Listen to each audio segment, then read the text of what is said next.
প্রথম আমি যে কেকটা বানিয়েছিলাম সেই কেকটা আমি দেখে এখনো হাসি। যদিও সেই কেকটার মধ্যে অনেক মেমোরিজ জড়িয়ে আছে। সেই দেখে মা বলেছিল এইরকম কেক শিখে এসেছিস তুই। যদি এই কেকটা পুরোপুরি প্র্যাকটিসের ওপর ডিপেন্ড করে। সময়ের সাথে সাথে সব কিছুই বদলে যায়, তাই সময়ের সাথে সাথে আজকে আমি সেই গলা আনফিনিশড কেক থেকে একটা প্রপার ফিনিশড কেক আমি বানাতে পারি।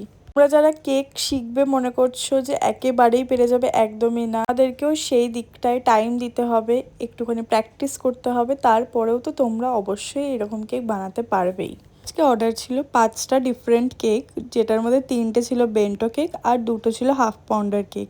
এই কেকগুলো আমি এর আগেও করেছি। পিঙ্ক কেকটা তো আমি এই নিয়ে মনে হয় 4th টাইম করলাম, আর ব্লু কেকটা খুব সিম্পলের মধ্যে ছিল।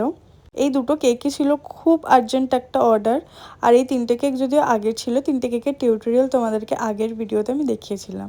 কেমন লাগলো জানিও। দেখা হচ্ছে অন্য কোনো ভিডিও। টাটা।